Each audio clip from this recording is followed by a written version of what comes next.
Ahead on F4 U.S. Championship today, a historic weekend for F4 here. The series making its first ever visit to the Brickyard. Can the Homestead Dominator keep his momentum? Or will one of the series returning young veterans be the driver to beat? And F4 teams on the rise. We're going global. It's all next on F4 U.S. Championship today.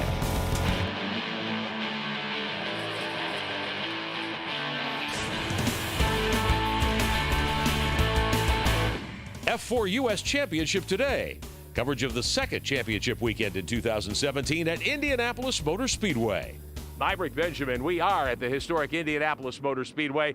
No greater place to race in these United States, and a huge weekend for everyone associated with the F4 United States Championship early in its second season. Great place to race, and the weather's perfect. Summertime warm for the first time all year. Before we get going, let's take a look at what these race cars are in the F4 series. They're single-seat, open-wheel, carbon fiber constructed cars. They weigh a little less than 1,500 pounds. They run on Pirelli racing tires, slicks in dry conditions like we'll have this weekend, and they pack a 160 horsepower four-cylinder Honda engine. It's a sealed power plant, everything designed to keep the playing field as level as possible. One young driver out of Texas dominated in weekend number one 2 months ago at Homestead. Kyle Benjamin is with our championship leader, Timo Reger.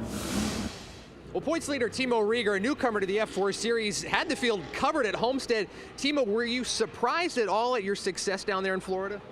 A little bit. You know, it was the first race of the season, the first rounds, but, you know, we were very prepared, and I was comfortable with the team, so I knew we had a good chance of getting a good points lead. And Timo, you almost had the weekend sweep there at Homestead, if not for that yellow in race 2. What did you think of the competition level?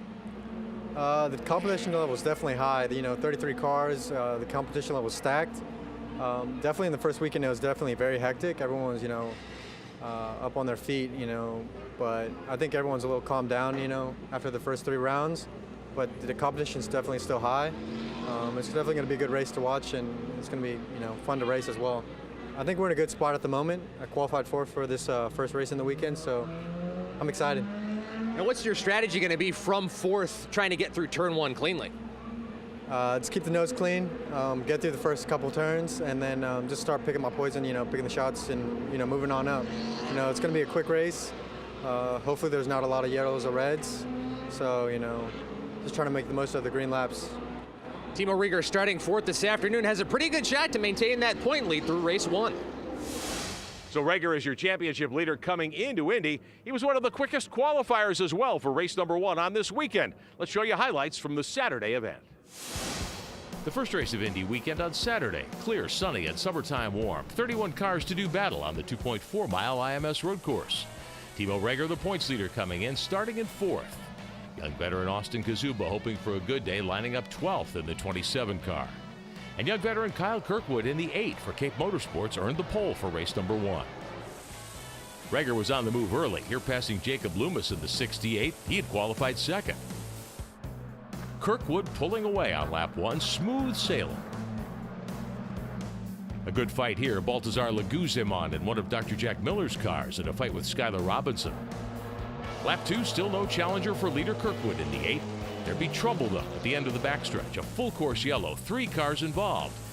The 07 of Steve Bamford, the 7 of Blake Mount, the 21 of John Entwistle. I tried to choose the right way. I made a commitment to go right. Unfortunately, it seemed like Steve let off the brakes and let the car go backwards.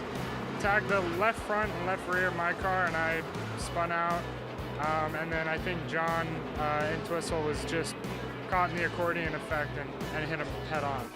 The restart came with only 5 minutes left of the 30 in the race. Kirkwood and Reger leading him into turn 1 after the single file restart. Veteran Ralphael Forcier moving to 3rd. He's got his hands full late.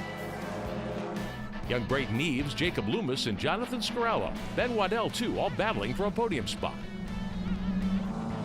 1 car around in turn 1 on lap 11. It's Kazuba, but he refires. Flynn Lazier joining the fight as well, running in the top 7. With the white flag out, Kirkwood still leading Reger, but the fight raging for 3rd through 7th. Plenty of side-by-side scrambling.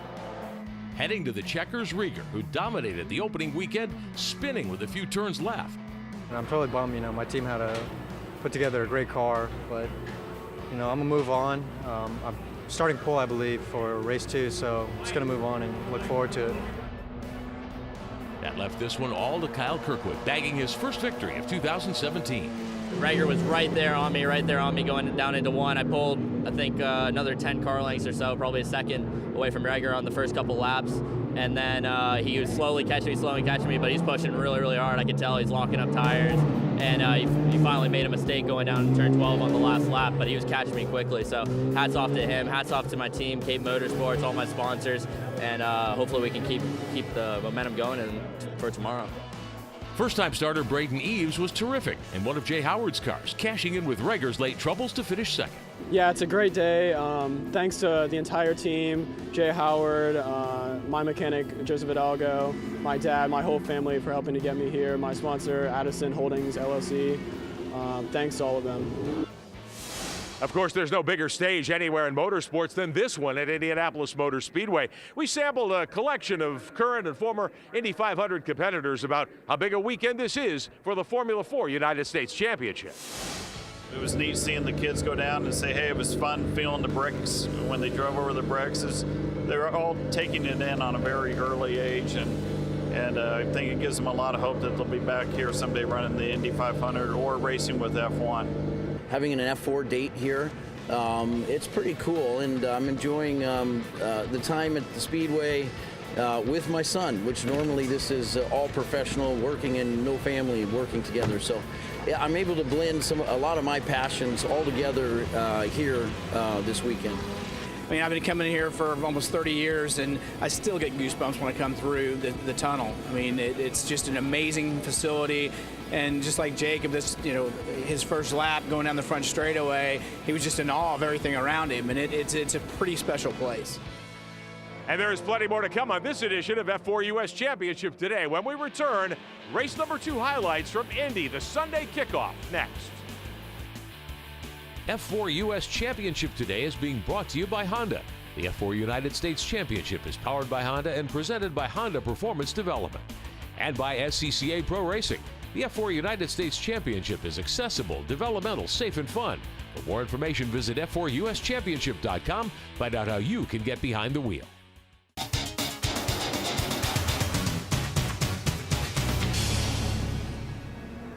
Welcome back to F4 U.S. Championship today. We're at Indianapolis Motor Speedway. As we said, there's no bigger stage in this sport than here at Indy. We talked to some former Indy 500 competitors a few moments ago. What about our young drivers at F4? How did they feel about racing here at IMS?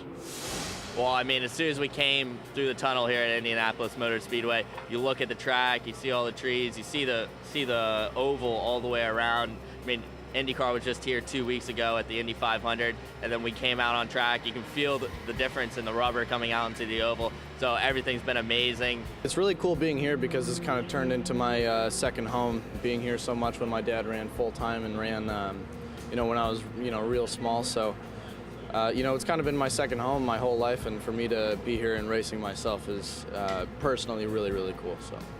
Yeah, it's really cool. I mean, there's a lot of history behind the track, obviously, the Indy 500, all the amazing drivers who have driven here. It's awesome to be driving on the same track they've driven on. It's a huge boost to F4 U.S. to be able to race here at Indy, certainly. How about another big boost coming up later this year? An opportunity to race with Formula 1 in Texas.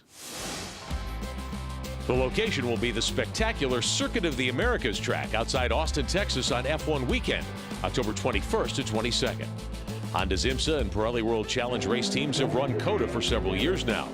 For Honda at SCCA Pro Racing, this season-ending event provides an incredibly strong way to wrap up year 2 of the F4 United States Championship.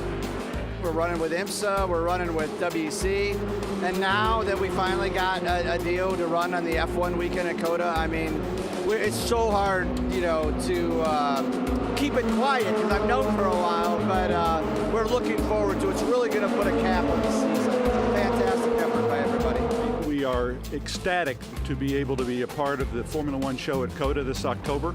All of our participants are really going to look forward to being there. We'll have a full grid of 35 cars. Formula 1 has allowed us to have 35 cars there, so we certainly hope that we can get that many there. And the value of racing on a Formula 1 weekend cannot be overstated. It's really what F4 is all about. You know, that's why the FIA really kind of built the F4 program, and for the kids to go race right before Formula One, it's going to be pretty special for them. It's huge for the drivers and for the team owners. And since we're going to be racing there earlier, we were excited to race on the same track that F1 raced on. To actually be there with F1 that weekend will be fantastic for everybody. One of the series returning veterans, Kyle Kirkwood, was the big winner in Saturday's F4 run here at Indy. Could he keep the momentum going when the action turned to Sunday? Let's find out. Race day Sunday for the F4 U.S. Championship Aces. Qualifying spots set from their fast race laps in the weekend's first round on Saturday. 30 cars answering the call, with James Goffrey Jr. starting 10th in the Primus 4 car. Baltazar Leguizamon lining up 15th in the MVL 45. Timo Rager on pole, Saturday's winner Kyle Kirkwood alongside. Austin Kazuba from Texas in his 27 going from 14th. The lights go green for the standing start. Down into turn 1, 4 and 5 wide. Jacob Loomis had to start 11th in this one. Rieger gets the early drop on the field in the first couple of turns. Rough start here for Alan Miller in the 65 and young Lawson Nagel in the 96 back in the 12th and 13th rows. Nagel gets bounced off course. Miller would have to pit for a cut tire. Brendan Leach from 5th spot in the 86 car. Trouble on the Indy backstretch early. Bodywork loose, that's the shot cover, which finally waves goodbye. Rieger would lead through turn 7. Kirkwood right alongside in 8. But good fight here, riding with Denver's Ben Waddell in the JDX 28 car. Vincent Christoph up ahead in the 3. Watch Baltazar Leguizamon in the 45 charging up from 15th early. He threads the needle. Some debris in 7. Waddell and Austin Kazuba on board with the Texan in turn 7. Both get into it. Christoph with an off. And a near miss for the 37 of Jordan Sherratt. Another tight fight here for second. Braden Eves, first race weekend ever in a car, trying to pass points leader Rieger for second. Can't quite get it done. They go side by side through the first few turns. But Rieger prevails in turn 7. The kids may be all right, but the veterans could have their day too. Jim Goffrey Jr. has been doing this for a long time, still plenty quick. This 4 car here battling with Davis Durrett for 8th spot. Take a look at this fight. On board with Jacob Loomis. A great move to pass Matthias Solar going into 1, with Leguizamon right there too. A terrific 3-way fight for position. This one would not end well for Goffrey and Waddell, who wads them both up here going into 1. Both drivers exiting out of their cars and okay. It's Goffrey's first DNF in 2 seasons of F4 U.S. Championship action. What about Blake Mount, his second year with JDX Racing in the blue machine here? He crashed out Saturday. They rebuilt that tough F4 race car. Nice job here to miss rookie Jacob Abel in the spin cycle in the 22 car. Late in the going, good racing everywhere. The 96 of Lawson Nagel back and trying to hang on to 17th, but rookie Vincent Christoph in the 3 from Florida will take the spot. Timo Rager plenty strong again, this time closing the deal. He earns a podium position to finish second. But no one had anything for Kyle Kirkwood, his second straight victory on the series' first Indy weekend. Our long distance car is probably the best, I think, and that's where we started to show that we were faster. Going down into 7, I made a pretty deep pass on Timo, and then coming out, I made it just around him going into 8. So after that, it was just settling in, trying to run consistent, fast laps. My car didn't really hook up until the very end, so, you know, I was just battling with Brandon for a little bit, so that was pretty good. You know, came home with second, not too bad. When we continue on F4 U.S. Championship today, the F4 paddock growing more than 30 cars strong. We'll take you inside one of the new teams that's making quite a splash when we continue.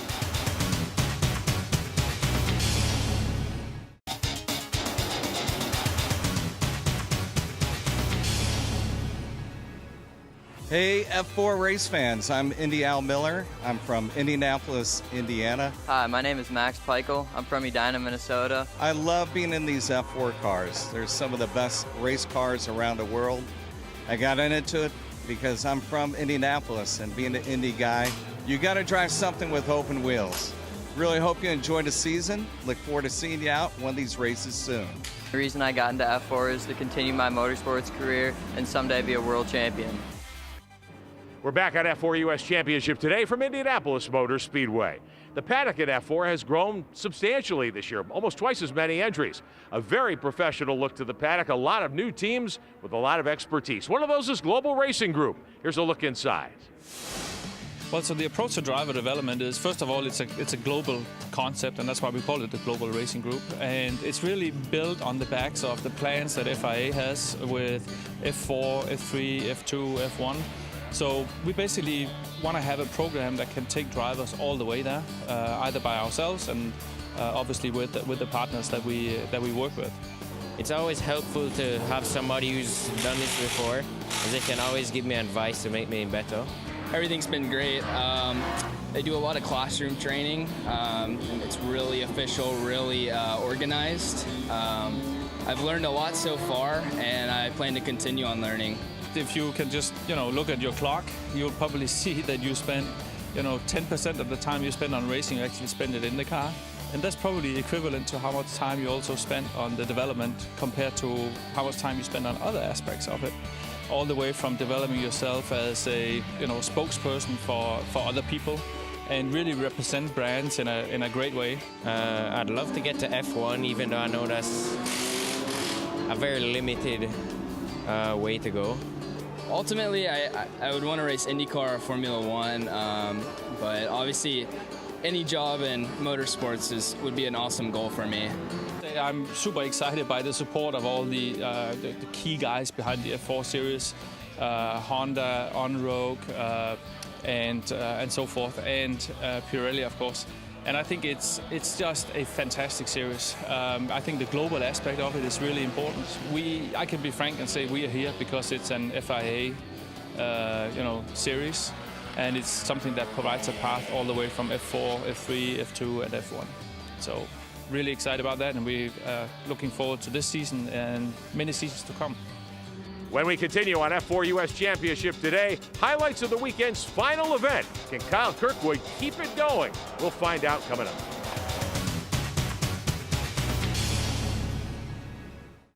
F4 U.S. Championship today has been brought to you by Honda.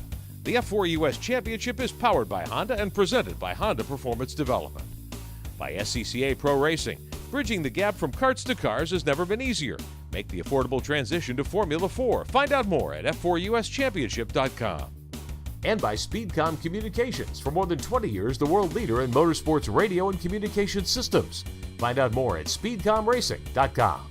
Welcome back to Indianapolis Motor Speedway. 3 half-hour races make up a race weekend in the F4 U.S. Championship. Kyle Kirkwood had dominated the first 2. Could he make it a full weekend sweep? Let's find out.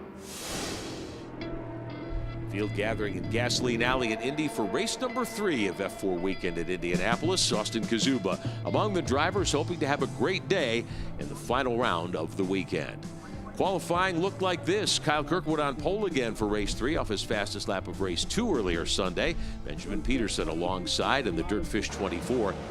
Eves, Loomis, Forcier, and points leader Timo Rager filling the first 3 rows. Off the standing start, Kirkwood, Peterson, rookie Braden Eves slugging it out in the first couple of corners. Peterson able to stay with the double race winner before settling into second. 4 wide down the back straight at Indy. Braden Eves in his first series weekend grabbing second behind Kirkwood. Forcier to third. Jacob Loomis strong all weekend sitting fourth with Peterson back to sixth.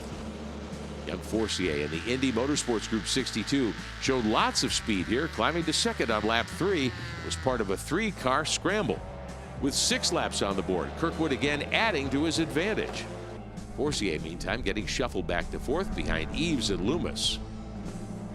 Justin Sergany in the 39 out of Jamaica battling with Lawson Nagel in the 96 as they race down into turn 1. Eves in the J. Howard 41 trying to hold off Forcier for position at the end of the backstretch with Loomis alongside. Blake Mount, Max Peichel, and J. Howard's 14 part of this battle. Kirkwood, meantime, 5 seconds up on Jacob Loomis at midway. Rest of the top 7 are bunched up. Braden Eves trying to make some hay here. Timo Rager in the JDX 19 car part of the fight, sitting in 7th spot. With 10 minutes to go, the fight between Eves and Loomis still for second. As the laps wind down, Eves would backslide to 4th in the 41. One of the best stories of the day, young Jordan Sherratt of the Crosslink Racing 37. He finished 20th in race 2, moving into the top 5 before settling into 6th. Kirkwood pulling away late in the fight. Then Waddell in the 28, Jacob Abel in the 22, Sherratt all in a fight for the top 10 spots. They'd finish 7th, 8th, and 9th. Max Peichel spins out of a top 10 position on the final lap. Kirkwood was in his own zip code all weekend. sweeping Indy for Cape Motorsports. It's not easy. I mean, we couldn't ask for a better weekend, really, because we got out front and we just checked out each time. We're ecstatic with how we've done this weekend, and we're just trying to regain those points that we lost in Homestead. Loomis would close out a strong weekend at Indy. He would finish in second spot. Kept getting good drafts down the straight, and I managed to get up to third, kind of drafted second for quite a while, and then I knew it was time to push up to first. But yeah, Kyle took off. He had that car dialed in. He's a really good driver, and yeah, there's no catching him towards the end. And one of Benjamin Peterson's best days yet in the series. He ends up third. I was trying to get one car at a time.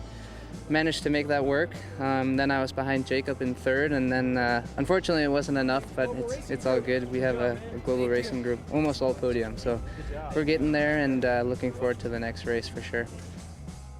After 6 races, Timo Reger is still on top of the points chase, but Kirkwood's strong Indy weekend has him up to second. Well, that's all the time we have for this edition of F4 U.S. Championship today. The series moves next to Canadian Tire Motorsports Park up north of Toronto in Canada. Its first ever visit north of the border. We'll be there and we'll have all the coverage for you coming up. For now, I'm Rick Benjamin. Thanks for joining us for F4 U.S. Championship today. We'll see you next time.